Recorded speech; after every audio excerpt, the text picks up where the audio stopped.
Okay, ladies and gentlemen, this is our main event of the evening. This is a professional contest fought in the lightweight division, under 70 kilos. Once again, Wes Mertz tops the card tonight and is looking to increase his record to re-establish himself in the lightweight division. He has some great wrestling skills and can trade with the best of them. Stu Davis is coming off an impressive submission against Scott Jensen at Bama and his impressive Thai boxing skills to match. So, this fight cannot be taken for granted. Both parts are going to be one of the big ones to knuckle up the new breed. Introducing these main event fighters properly. The fighter standing to my left in the blue corner. He hails from Banbury. He's 27 years old, stands 5 feet 11 inches tall and weighed in at 70 kilos. He fights out of Banbury Thai boxing and has a mixed martial arts record of 15 contests, 8 wins and 7 losses. Let's hear it for Stuart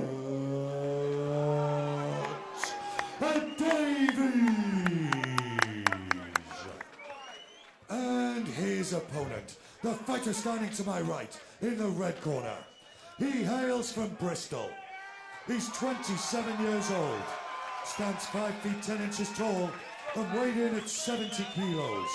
He fights out of Olympians MMA and has a mixed martial arts record of 10 contests, 6 wins and 4 losses.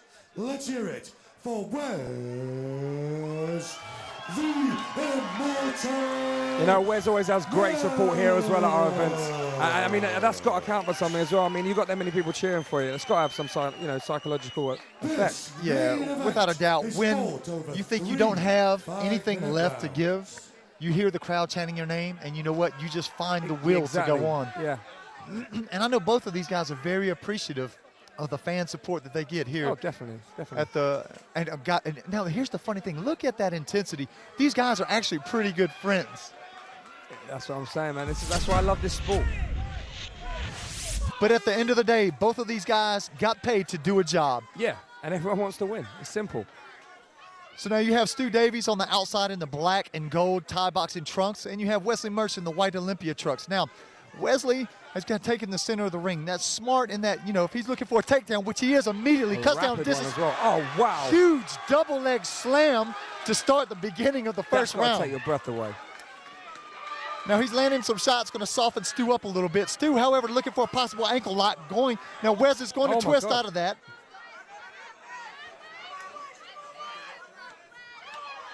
Now that's a good position if you can get it, but it's a bad position if the other person is raining down hammer fists on your face. He's going to have to let go of that soon, I think. And when he lets go of that, Wes is going to be in that top position, the very dominant position. Very good play by Wes. Right here, that's a battle of wills, and he's out.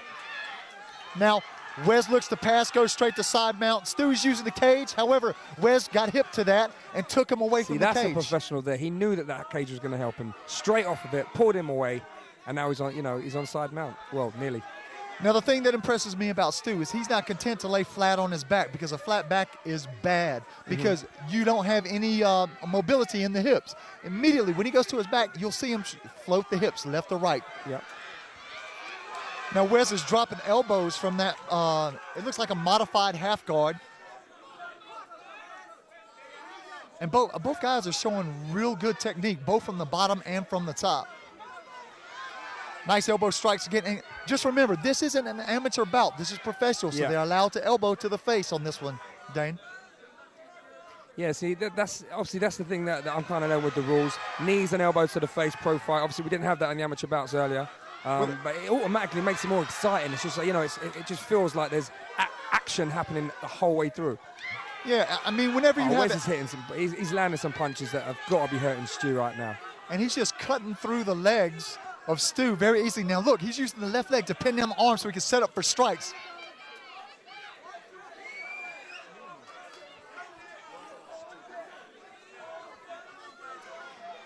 Now Stu is looking for possible control of the hips, however, looking to do something with the legs. He's trying to get his hips underneath him so he can stand back up, because Wes so far has dominated that top position. Right.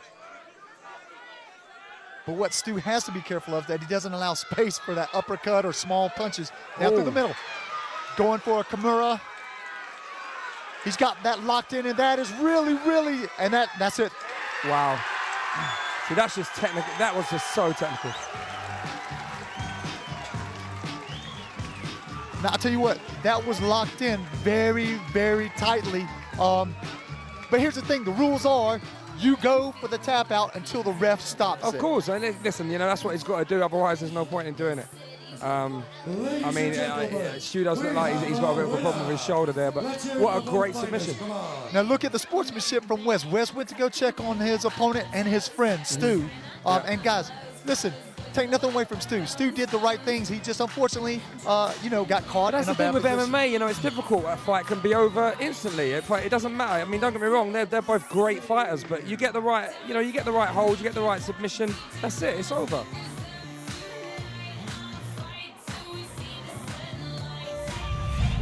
Okay, ladies and gentlemen, after 2 minutes, 47 seconds of the very first round, your winner, due to a tap out by key lock from the red corner, was the Immortal Murch.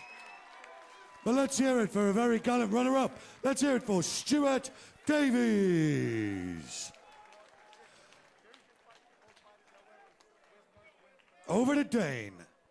I'm going to talk to Stu first before Wes talks my ear off. Stu, now, obviously, you're disappointed. I know that's not kind of the way you want to go out with a submission, but, obviously you're good friends. You knew it was going to be a great fight, and obviously disappointed, but that's the way she wrote. Yeah, you win some, you lose some. If you look at my record, I win, I lose, but I'll always give it 100%. Thanks to all the guys.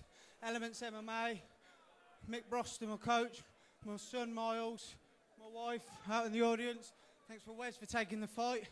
Next time you see me, I'll be featherweight. 66, here I come, watch out. Wow, so we're going to switch up. Well, like I say, you're always a gentleman. Technically a great fighter. We love having you on the show. Thank you very much. Please give it up for the man. I love him, man. I really do. I'm dreading this bit, though. Wes, I got to say, we love you on this show.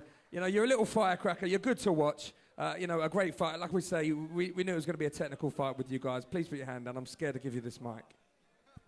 First of all, I want to say thanks to Stu. It was a good fight for me, and Stu was a good name for me to fight. He's a tough guy. And first and foremost, I haven't got any enemies when I fight, but Stu I consider a friend in the gaming. We've cornered him at fights and stuff before. So, first of all, big up everybody, please, to Stu.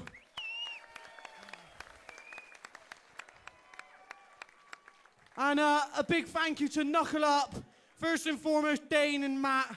Even with everything that's going on, they put together a great show like this, and I'm proud to be a part of it, and I hope all of you are as well. So I'm going to get off the mic now, guys. Thanks very much for coming. See you all again. Cheers. Honestly, Wes, it's always an absolute pleasure. Great fight, great champion. Thank you very much. Please give it up for Wes Murch. Legend.